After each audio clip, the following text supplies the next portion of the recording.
Acclamer pour la gloire du Seigneur. Est-ce que nous pouvons acclamer pour la gloire du Seigneur? On acclame Jésus. Amen. Pour qui qu'on réponde à ma place. Bien-aimés dans le Seigneur, nous sommes dans la joie d'être là ce matin. Et on a quelque chose à la pour y aller à l'église, ils ont bon messanoté, ils ont l'habitude de pour la mouki au sokoli au latimala molobio. Dans l'église, non. Mais ça la activité moko zo sala na conscience nyonso. Oyebi ozo kende pa ya nani. Oyebi ozo kende ko luka nini. Makambu nini yo tamboli na yango. Ba fardo nini yo tamboli na yango. Parce que soki oza na conscience te ete makambu oyo naza nango soki na ke nango liboso ya Nzambe ekozwa solution. Bien aimé ekozwa pe solution te. Conscience na yo oyo ozotambola na yango liboso ya Nzambe ne ko permettre na Nzambe atala kondima na yo pe asalela yo bola. Amen. Alléluia. Bien-aimés dans le Seigneur, ce matin, nous voulons parler autour du thème oyo. S'il y a des gens qui sont en train d'écrire, ils peuvent écrire. Les amoureux de la femme de Potiphar. C'est ça le thème que nous voulons aborder ce matin. Les amoureux de la femme de Potiphar. Bato balingaka.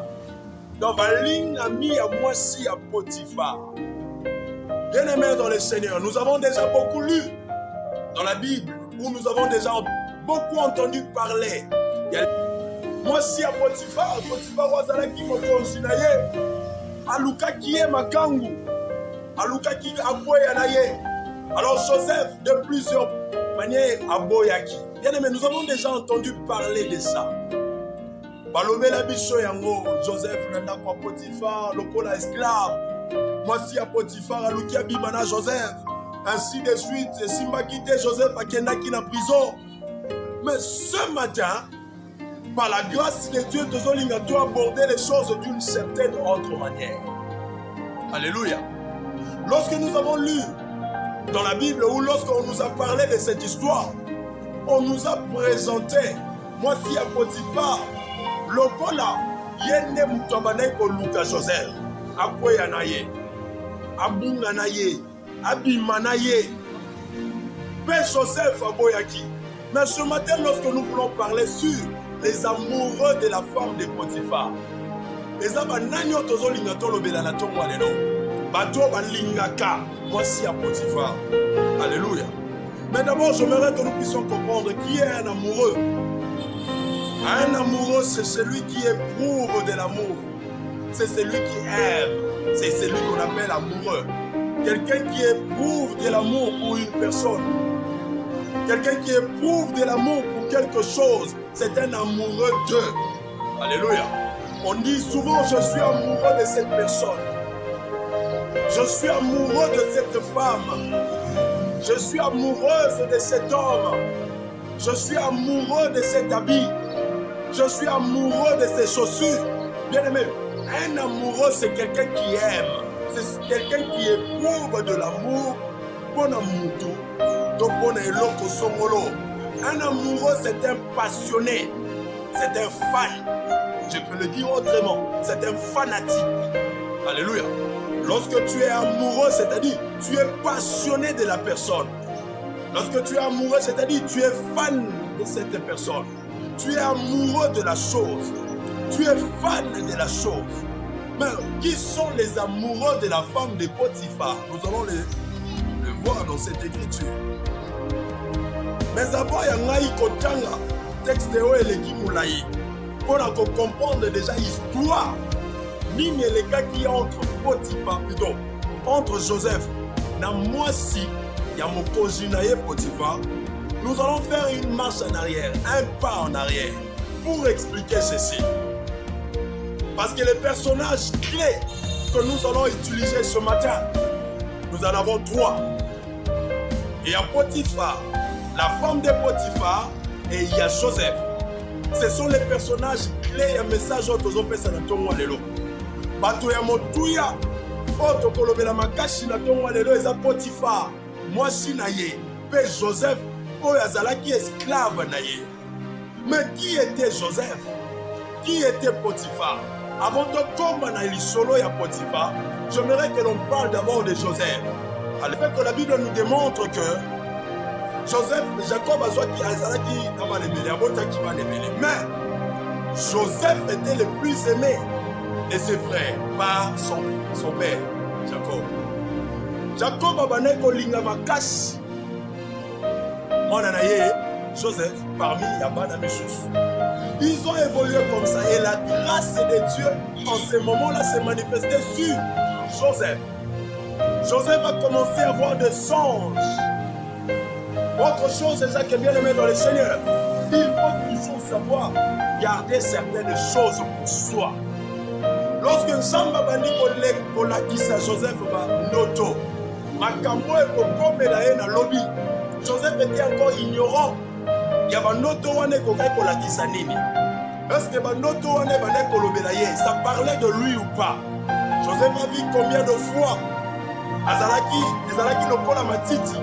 Bamatiti misusu elingami oyo ye ezalaki ya komata misusu ye ngumbameli oyo ezalaki na katikati. Joseph akangaki monoko te, il est allé chez ses frères et il a parlé de cette vision, il a parlé de ces songes-là. Lorsque ses frères ont entendu, la Bible nous dit que lorsque bazo yoka banoto Joseph abandai kopesa na bango kanda ebandai komata bango na mutema. Jalousie pe likunya ebandai komata bango na mutema envers ndeko na bango Joseph. Ils ont commencé à détester Joseph.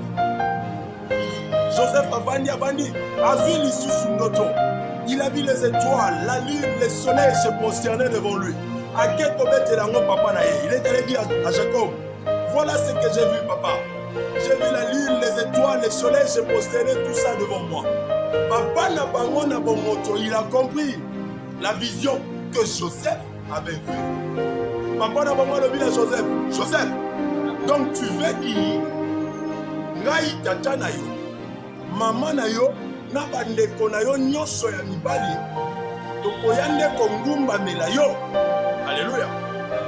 Lorsque Jacob a dit ça, il a gardé ça pour lui. Mais, andeko ya Joseph, mayoka kilisusu. Likunya et Mathis Sekomata.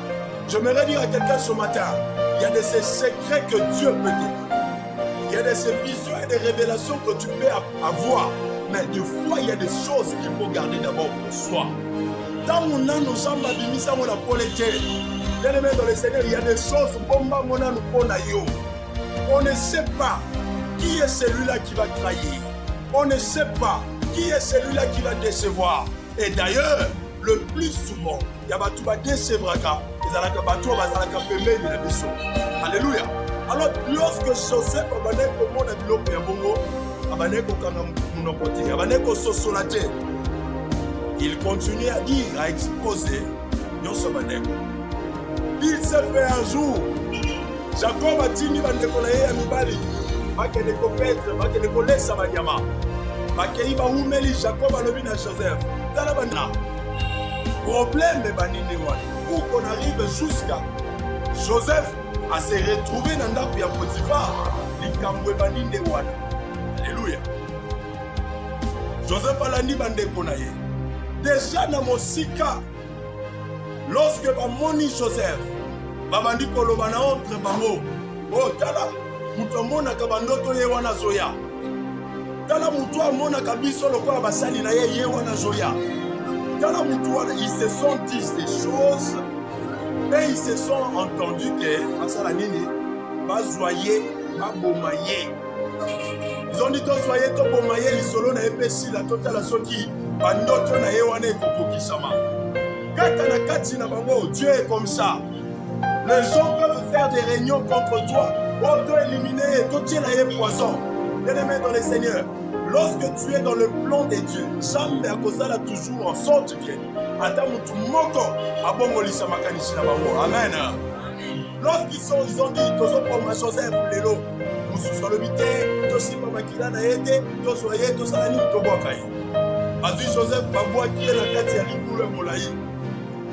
à un moment donné, les Ismaélites, ils ont les Ghana. Balobi ota ba Ismaélites ba wana. tobimisa ye toteka ye pa baismaelite na boye tokokende koyebisa na tata ete banyama balie ye mpe akufi bazwi tuniki ya Joseph bapakoli yango bakila ya nyama bazwi Joseph bateki ye lorsque bateki ye bazongi na mboka tata tuni wapi Joseph basi oyo banyama bazwi Joseph bakangi Joseph balie ye c'est-à-dire akufi Jacob alelaki na mawa nyonso Jacob alelaki na pasi oyo mwana na ngai oyo nalingaka akeboye bien-aimé. Or en réalité Joseph akufaki te atekaki Joseph kokende koteka ye aleke pa baismaélite bakende pa bamadianite jusqu'à ce que Potiphar aye kosomba Joseph amemi ye. Nous allons lire maintenant le texte. Vous allez rester assis parce que c'est un long texte. Le texte est bon moulaï.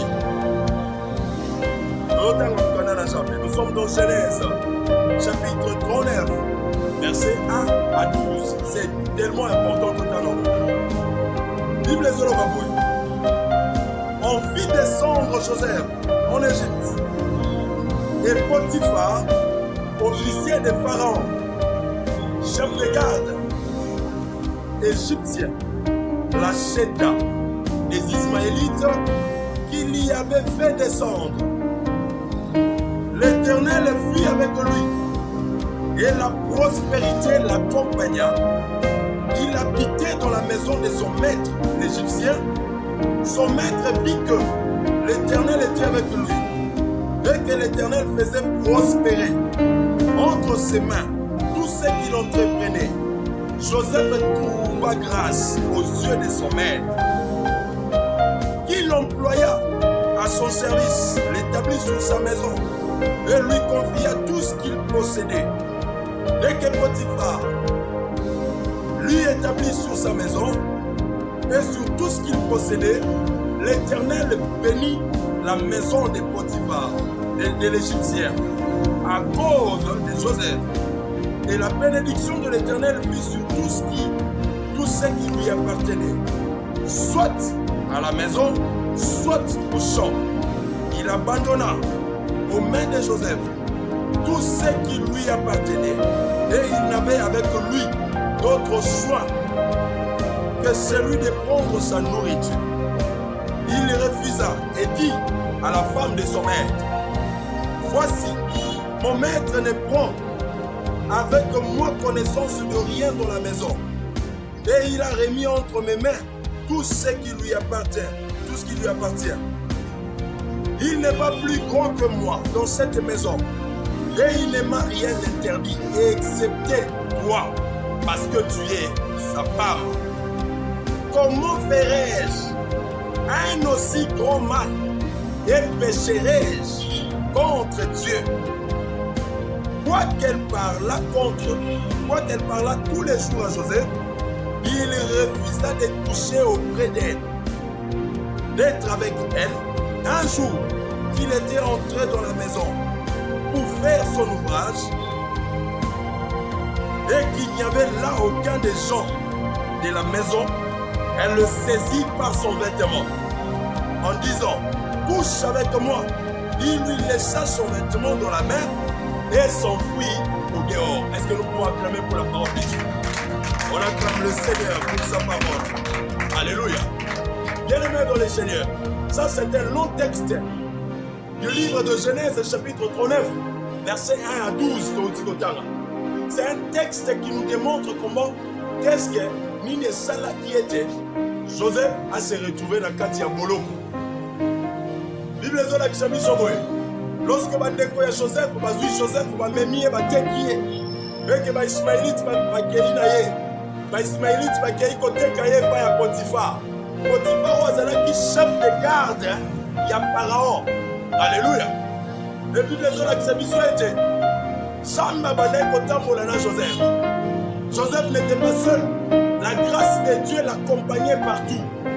Samba zalaki na ye nyoso ye abaneko sale baneko prospérer. Parce que Dieu était avec lui. Lorsque Potiphar a sommet Joseph, le Ismaélite, a mis la Katianda Kounaye, a payé gestion, a payé gérance, il y a bilo qu'on a nyoso. Alors, bien Joseph, au Sala Boye, au Simba Boye, nyoso, ça n'a pas bilanga. Yone au géré. Alléluia. On a nina Sala Kibo. C'est parce que, Bible est sur le Banabiso Boye. A mona qui était, Ngolou ensemble, Zalaki Likolo ya Joseph. Potiphar avait remarqué que la grâce de Dieu accompagnait Joseph. Et c'est comme ça qu'il avait donné entre les mains de Joseph tout ce qui lui appartenait. Il avait donné en gestion entre les mains de Joseph tout ce qui lui appartenait. Parce qu'il avait compris que la grâce de Dieu était sur Joseph. Joseph avait commencé à tout gérer de Potiphar. Tous les biens de Potiphar, c'est Joseph qui les gérait. Et tout ce que Joseph faisait, tout ce que Joseph touchait, prospérait, bien aimé dans le Seigneur. C'est comme ça que Joseph a fait Potiphar. Mais un jour, la femme de Potiphar a tali Joseph, n'a mis sur Kolula, parce que Bible il était beau de figure, il était beau de taille. C'est-à-dire Joseph azalaki mobali ya kitoko. Otali ene longi osepeli na ye. Otali ene forme osepeli na ye. Otali ene taille na corpulence osepeli na ye. Ça c'est ce que la Bible nous démontre de Joseph. Et c'est maintenant à la femme de Potiphar de regarder Joseph na misouane ya kolula. Lorsqu'elle a regardé Joseph, elle a compris que Joseph était un garçon beau. Joseph est un bel homme. Joseph a une belle taille. Joseph a zoloba kitoko. Joseph a zotambola kitoko. Azabo. Azabébé. Alléluia. C'est comme ça la femme de Potiphar avait regardé Joseph. Et abani kolulaye. Tant oiseau lulaye. A poussi Joseph pemeni. A yebisi na Joseph boy. Ozo bimananga ilelo. Pour se pela kinaye. Na lolenge wana. Lorsqu'Abani kotia Joseph pression, Yakobi Manaye. Bon, bien aimé dans le Seigneur, c'est là que nous allons commencer à voir qui sont les amoureux de la femme de Potiphar. Parce que maman a dit c'est les amoureux de la femme de Potiphar. C'est ça notre thème ce matin. Lorsque Joseph a dit écoutez ce que Joseph a dit à la femme de son maître. Parce que Joseph était esclave. Étant esclave, il ne pouvait rien refuser. Bien-aimé dans le Seigneur, de fois ton coup à la capelle dans la situation, voilà. Pour le la position, on a sali. Nana choité, il faut n'andima. Bisika n'a vendu ce qui n'a salité, n'a poliaté. Bisika n'a vendu ce qui n'a salité, n'a on l'a l'issusité. Bien-aimé, on se retrouve de fois dans la situation à Bongo. Mais Joseph était pire que ça. Parce que des fois, lorsque Bissot se retrouve dans la situation, il y a ma paix, il y a ma cache. Moi, ils ont 5 ans à Bissot au Soumuka. Moi, ils ont 5 ans à Bissot au Salamabe. Tu vas que tu as choisi alors que tu as esclave. Mais écoutez ce que cet homme est en train de parler. Moutoua Zalaki est esclave. Un esclave, c'est celui qui obéit à tout. À moins que l'autre côté soit balobi au sali. Mais écoutez cet esclave, comment il répond à la femme de son maître. Joseph Azolo Banamwasi à Potiphar boy. Na kosala eloko oyo ozosenga nga nasala te. Mokonzi na nga na kati ya ndako oyo azobomela nga eloko te na oyo ezali biloko na ye nyonso. Mais ayebisi na nga nasimba nyonso kasi yo mwasi na ye na kosimba te. Je ne peux pas sortir coucher avec toi parce que tu es sa femme. Alléluia. Bien aimé, ça c'est un esclave qui parle. Azoloba. Azoboya likambu ya mabe. Na mutema mobimba. Abangi kutu teke na za esclave. Abangi kutu teke bakoki kosala nga mabe. Soki na boyi ba okata na mutu. Non. Joseph n'a pas eu peur. Il a déclaré à la femme de Potiphar na kosala yango te. Likolo eleki ebele bien aimé dans le Seigneur. La femme de Potiphar continue à regarder Joseph avec des yeux de convoitise. na misu ya malamu te. Azotala toujours Joseph. Azotala toujours Joseph. Il est arrivé un jour. Joseph a continué à kosala musala. Bana misala mususu bazalaki te. La femme de Potiphar a moni Joseph azalaki ye moko apusani. Abandi lisusu koloba na Joseph. Lelo esengeli na yo kobima na ngai. Okobima na ngai lelo. Pendant qu'azoloba bongo akangi Joseph na elamba. Alors Joseph lelo kobima na nga. Tango Joseph amoni que ça devenait trop. Pression ekomaki makasi akimi. Atiki elamba na ye na maboko ya mwasi ya Potiphar. Bien-aimé dans le Seigneur, lorsque Joseph akimi, mwasi ya Potiphar abimi libanda ya ndako. Abeleli bato ya mboka. Boya kotala mwana mobali oyo avandaka epai na ngai, aviole ngai. Asalinga makambo mabe, tala kutu elamba na ye yango natikali nango mpo akimi. Bato bandimi ya solo elamba na ye yango. Soki asalaki yango te akimi mpo na nini? Oh, bien-aimé dans le Seigneur, j'aimerais dire quelque chose à quelqu'un. Quel que soit ma niamu nyonso bato bakoki kobongisa contre yo, quel que soit ma faux témoignage, oyo ekoki koloba malikolo ya bomoi na yo, soki oza innocent yebaka nzambe akolongisa yo. Amen. La femme de Potiphar alobi tala Joseph asali makambo akimi. Alors lorsque Potiphar asombi na ndako, bien-aimé dans le Seigneur, mwasi na ye alobi tala makambo esclave na yo asali ngai. Esclave na yo abimi na ngai. Esclave na yo asali boye boye. Akimi elamba na ye kutu ya boye. Écoutez, lorsque nous lisons la Bible, essayons de comprendre certaines choses. La Bible dit ceci.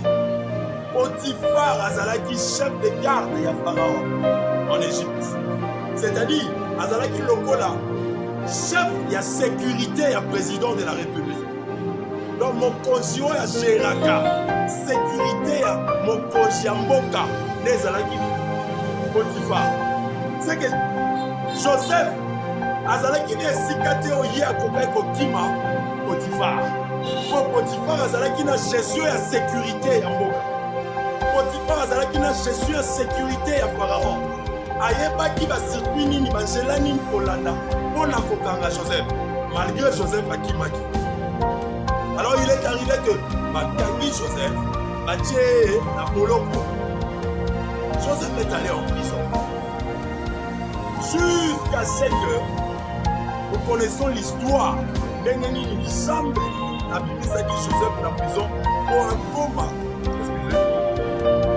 akoma mokonzi na Égypte. Nous allons revenir sur ça à la conclusion. Mais qu'est-ce que nous voulons démontrer maintenant? C'est les amoureux de la femme de Potiphar. Joseph n'était pas amoureux de la femme de Potiphar. Joseph azalaki na bolingo te ya mwasi ya Potiphar. Joseph azalaki liboso ya occasion oyo babengaka mpa bakinois passe en or. C'est-à-dire oyo eza libaku moko nakoki kozanga te, nakoki korate te. Mwasi ya mokonzi aluka bima na ngai, c'était une occasion en or. C'était une occasion de faire des choses. C'était une occasion de profiter. Mais Joseph n'a pas profité de cette occasion. Bien-aimé dans le Seigneur. Pourquoi? Parce que Joseph marchait avec la promesse.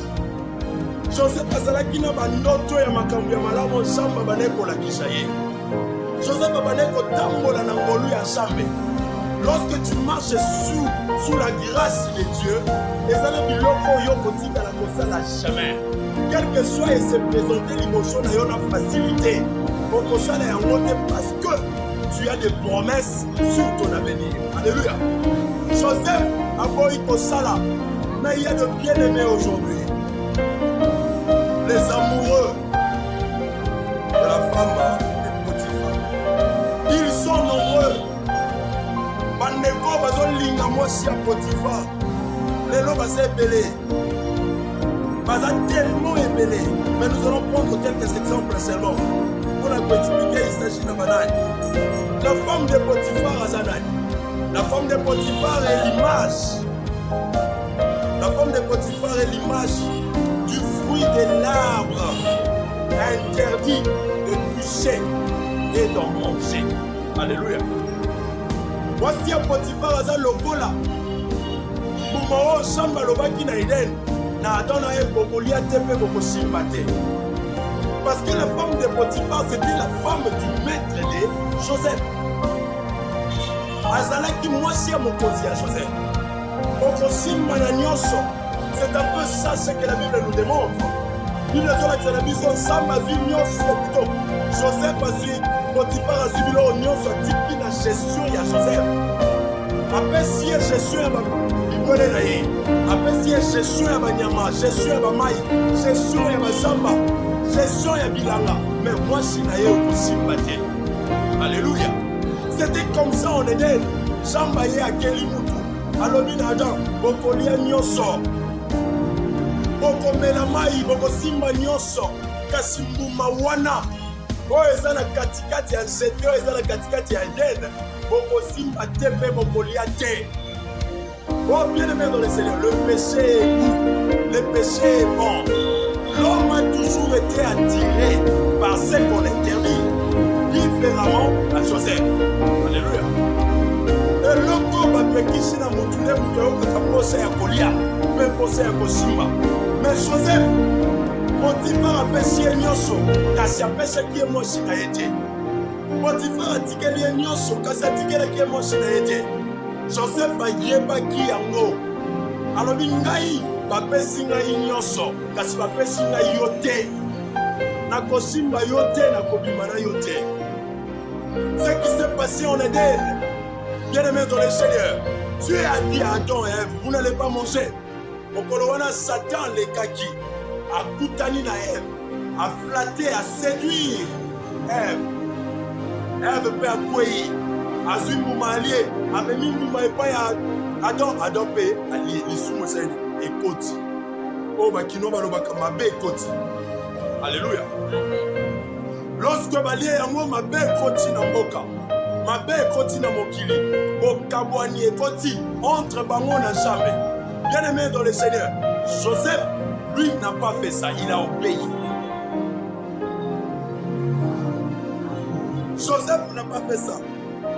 Dieu dit à l'homme, tu ne mangeras pas, tu ne toucheras pas du fruit de l'arbre qui est au milieu du jardin.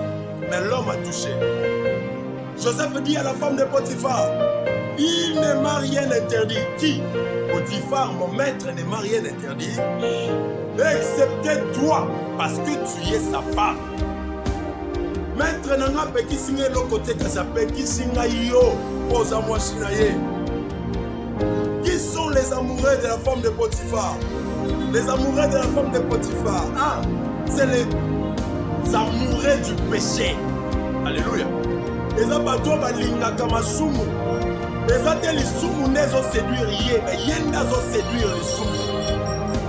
Les amoureux de la femme de Potiphar, eza bandeko basi pe mibali oyo. Ye nazo kende kobanda litoi na mwasi ya maître na ye. Ye nazo kende kobanda litoi na mwasi ya bato. Ye nazo kende kobanda litoi na lisumu. Ye netangu bapesi ye occasion. Bapesi ye passage. Bapesi ye opportunité. Amoni yango ke oyo na koi kozanga ngo te. Olie mwasi ya Potiphar ya ko séduire ye. Olie lisumu ya ko séduire ye. Ye nazo kende koluka lisumu. Nous avons des frères et des sœurs comme ça. Oyo bango nde bazolinga lisumu. Eza te ke lisumu ezo séduire bango. Eza te ke bazo séduire bango. Mais bango nde bazo kende koluka mabe. Joseph azoloba pona nini na kosala likambo ya mabe boye. Pena sumu ka liboso ya jambe na ngai. Mais nous avons des frères et sœurs. Bango nde bazo kende vers likambo ya mabe. Yende azoluka soki banganda ezalaka wapi. Babeteli ye lisolo te, mais yende azokende koluka. Yende azoluka nganda ya diambe ezalaka wapi. Mutu alobeli ye te, mais yende azokende koluka. Bien-aimé dans le Seigneur, ça c'est ce qui se passe dans la vie de beaucoup de frères et sœurs. Lorsqu'il y a eu opportunité, a eu occasion quelque part, à Monio, il faut la lire. Maïa, il faut la salle à Makambe Malam. Oh, Malamo, il y a son mot à Malam, donc il y a des amas. Seigneur, de frères et sœurs, parce qu'il y a une gestion à biloko. Amoni mbongo epele alobi ngande bobombi ya coffre fort oyo. Esengeli na bongela awa. Il faut na buka coffre fort oyo. Soki na buki ya mote na kokufa mobola. Ça, ce sont des amoureux de la femme de Potiphar. Alobi biloko nyonso oyo Potiphar apesi na ngai esengeli na teka yango. Soki na teki yango na kimi na kozwa kano abim na koti na Braza Gabon na Kei. Bien aimé, c'est comme ça les frères et sœurs réfléchissent. Surtout à Kinois, au tient na kati ya gestion bon amoni ke pa bon wana. Il faut aller wana. Soki aller wana kese kasa yuma. Ayebi ke lokola Potiphar mon konsinanga apesi na biloko oyo.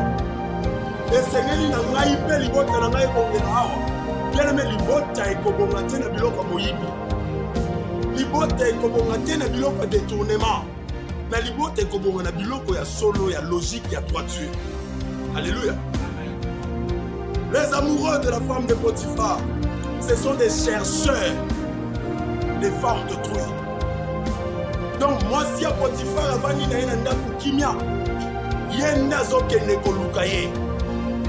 Bango balingaka kaka basio ya mabala. Parce que basi ya nzela basali susu lelo côté. Ye alingaka kaka mibali oyo ya mabala.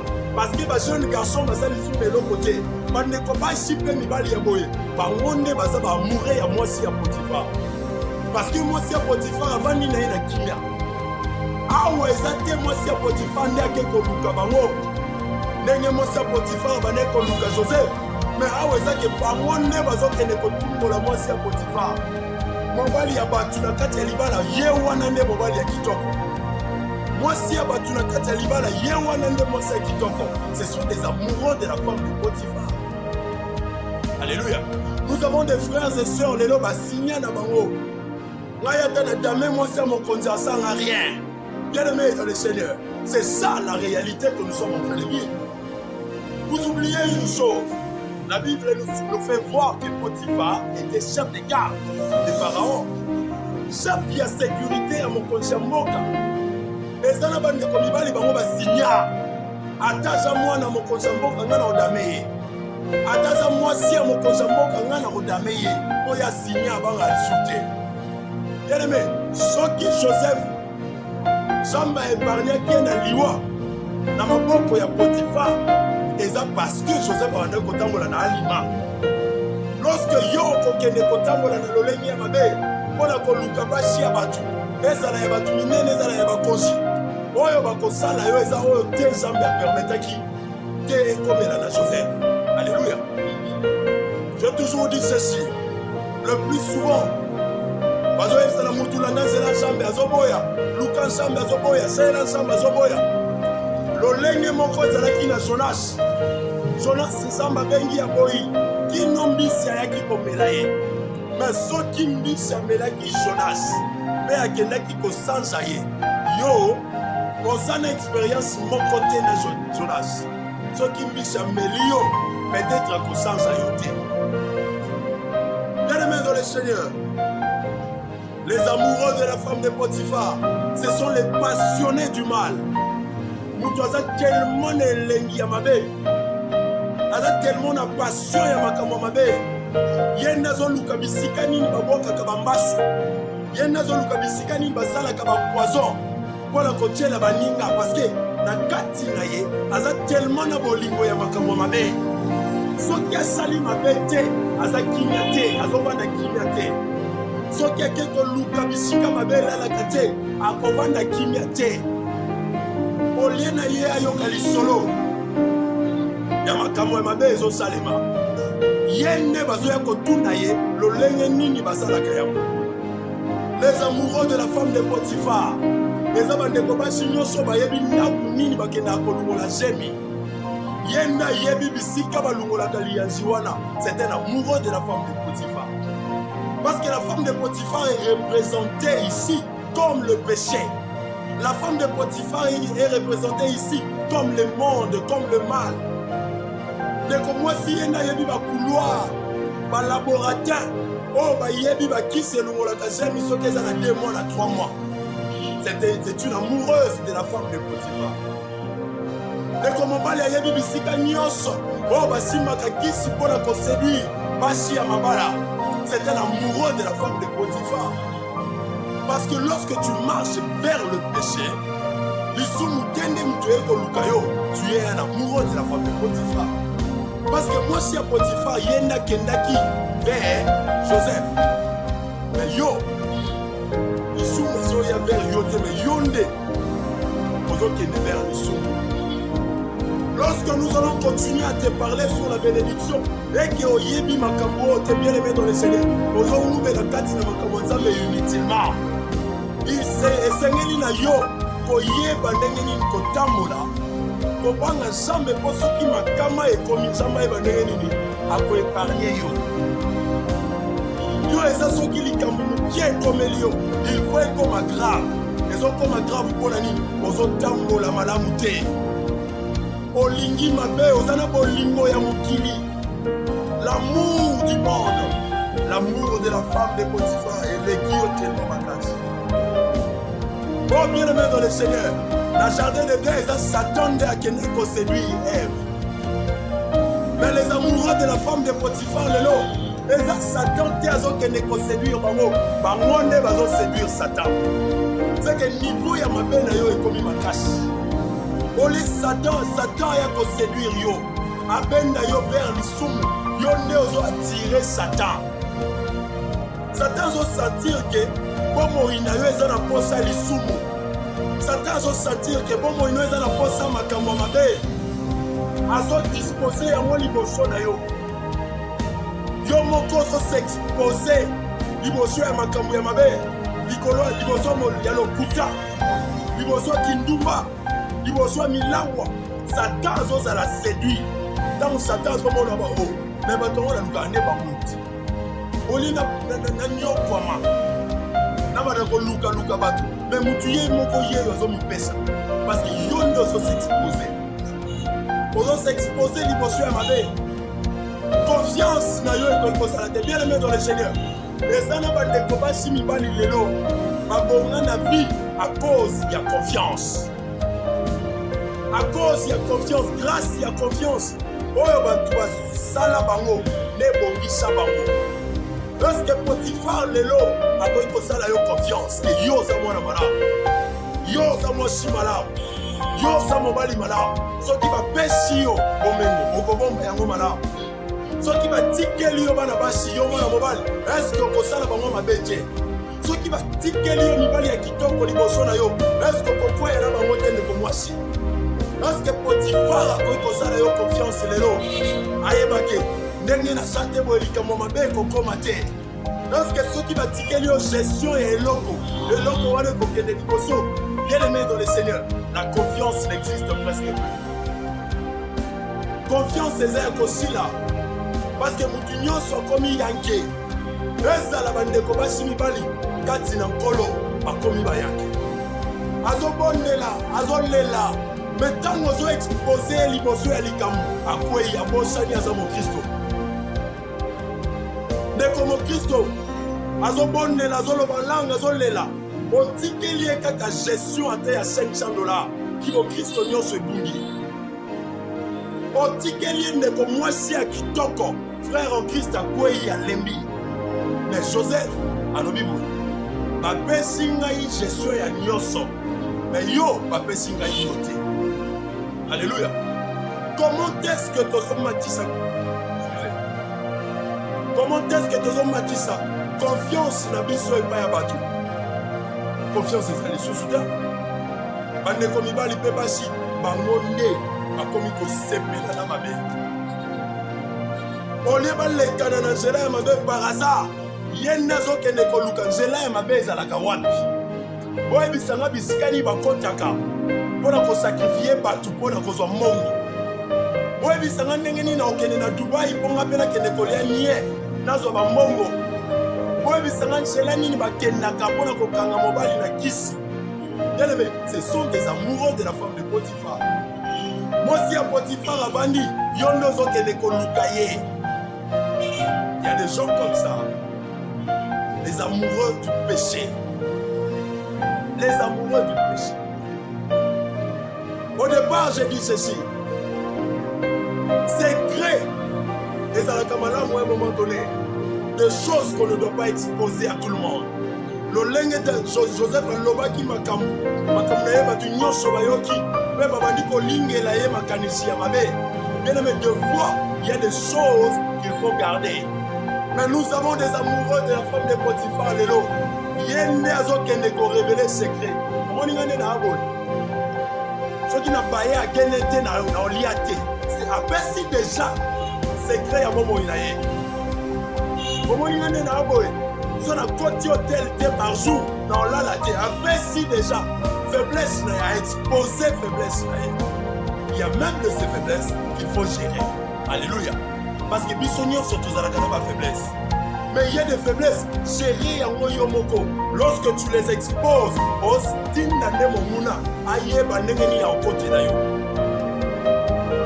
vois les amoureux de la femme de Potiphar, il y a des gens qui les ont révélés. Ceux qui vont tirer l'immo, coffre fort, l'immo, il y a des gens qui les ont révélés. $1000 lobby parce que azangi secret, parce que azana bolingo ya mokili ana posa ba yeba o ya jali po basala eba faveur ya mabe. Bien-aimé dans le Seigneur, sokyo kovanda kinyate pour garder fidélité te le lenge Joseph a gardé qui fidélité pour perdre ma capodélé.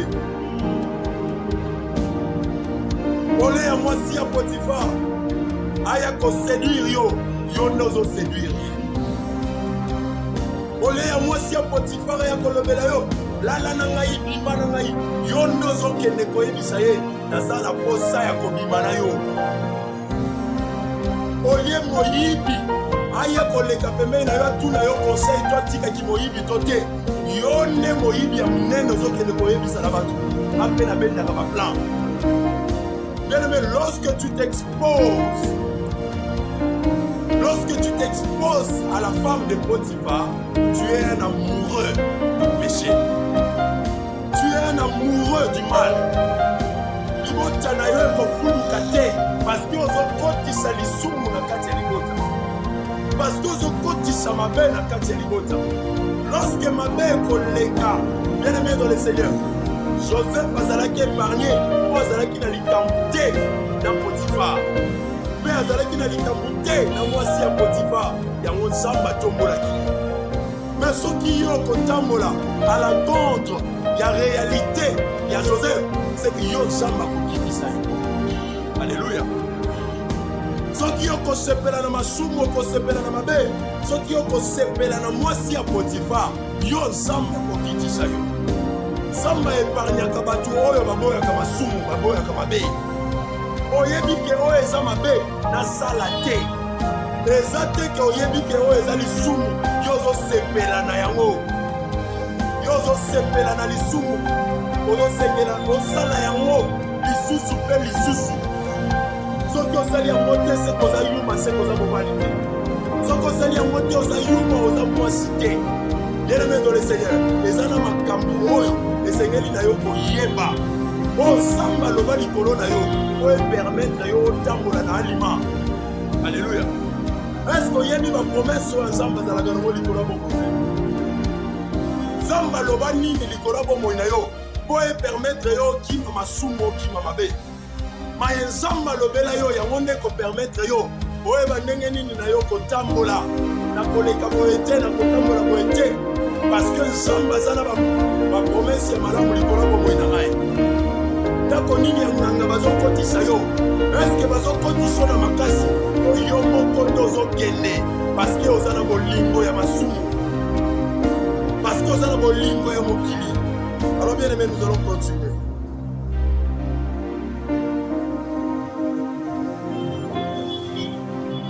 Écoutez, ingrat na bomoi. Dans ta vie, ne sois pas ingrat. Ce qui va payer sur responsabilité à biloko, ce qui va payer sur responsabilité à Batu. Bien aimé, gérer par moi malade. Parce que la simana yango les foot ezalaka ya malade. Lorsque Potiphar a kopesa yo charge, lorsque mutu moko tongwama kopesa yo confiance, ko décevoir confiance était.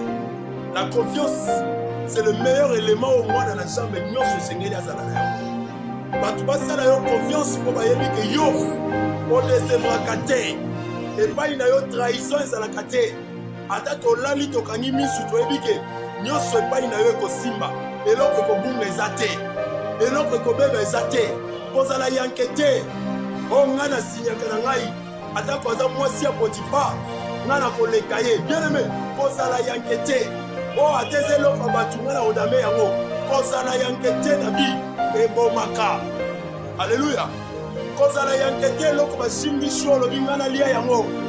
Eloko basimbi so olobi na bebisa yango. Soki okotambola bongo. Batu bakozala na confiance te epai na yo. Et lorsque batu bakozala na confiance te epai na yo, ba opportunité ya malamu okozanga yango. Alléluia. Zala lokola Joseph. Oya boya kosimba mwasi ya batu. Po ezalaki bien privé de tout. La femme de Potiphar est aussi l'image du monde. Alléluia. Mwasi ya Potiphar s'appelle image ya mokili. Les amoureux de la femme de Potiphar, ce sont les amoureux du monde.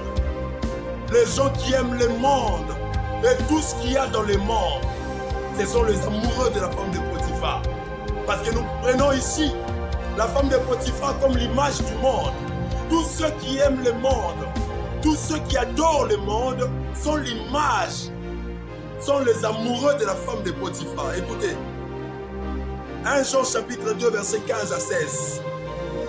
1 Jean chapitre 2, 15 à 16.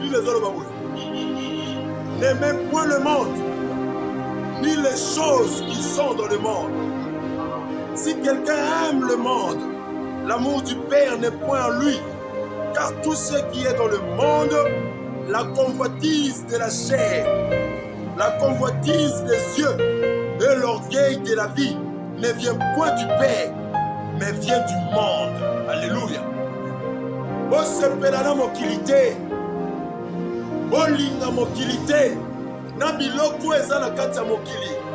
Parce que oyo alingi mokili, na biloko eza na kati ya mokili, na makambo eza na kati ya mokili. Bolingo ya tata eza te kati na ye. Mokili na makambo nango eza nini? Lokoso ya misu. Lokoso ya misu. Lokoso ya mosuni.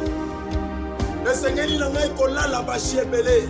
Kobima na bashi ebele. Esengeli na ngai kobima na mibali ebele. Lokoso ya nzoto. Lokoso ya misu kolula. Esengeli na ngai pe nazala na eloko wana. Esengeli na ngai pe nazala na ndako wana. Quel que soit moyen, oyo nini mutu azwi yango ngape esengeli nazala yango. Bien aimé, lokoso. Bible ezoloba boye. Oyo kolinga mokili. Pe biloko nyonso eza na mokili. Bolingo ya tata na kati na eza te. Alléluia. Lorsque okosepela na makambo ezosalema na mokili, bandeko bakende babar, yo poke babar. Bakende ba pique-nique bolumbu, yo poke ba pique-nique bolumbu. Bakende ba hotel, yo poke ba hotel. Bolingo mokili elati yo nsoto. Bien aimé, Bible ezoloba boye, écoutez. Jacques chapitre 4, verset 4. Adultères que vous êtes, ne savez-vous pas que l'amour du monde est inimitié contre Dieu? Celui donc qui veut être ami du monde sera ennemi de Dieu. Alléluia. Bato na bondumba o bozali. Bato na mabe o bozali. Bato bakoboto na kabasi ya bato o bozali. Bato bazoboto na mibali ya bato bino bozali. Eske boyebi te bolingo ya mokili eza kozala ennemi na Nzambe. O nyonso alingi mokili aza ennemi ya Nzambe. Tango ozolinga mokili na makambo ya mabe eza na mokili, yo okomi ennemi ya Nzambe.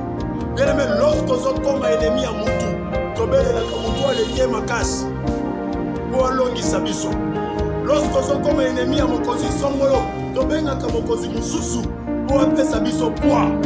Mais tango yo kokoma ennemi ya Nzambe, nani akokotela yo. Lorsque tosepela na makambo bosoto ekosalama na mokili, basi babima na basi, mibali babima na mibali, yo lobi mbongo eza wana nga mpe nasala yango. Bien-aimé, ozokoma ennemi ya Nzambe. Alléluia. Lelo eza te convoitise ya mokili nde ezo atire bato, me bato nde bazokende vers makambo ya mokili. Eza te mokili nde ezosepelisa bato kaka, te bato nde bazokende vers makambo ya mokili. Baza tellement na posa na yango, balingi yango tellement makasi, bango nde bazokende kotumbola mokili. Soko pesi biso boye tokosala, soko bimiseli biso bilamba ya lolenge boye tokolata, soko bimiseli biso basapatu ya lolenge boye tokolata, soko bimiseli biso bameshi ya lolenge boye tokolata, soko bimiseli biso mabina ya boye tokobina, soko bimiseli biso bosoto ya lolenge boye tokosala yango. Bango nde bazopropose na mwasi ya Potifar apesa bango biloko wana.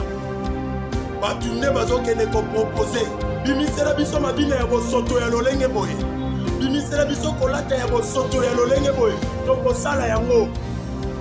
Eza te Potifar nde alobi na mwasi na ye, soki naza te yebisa na Joseph abima na yo te.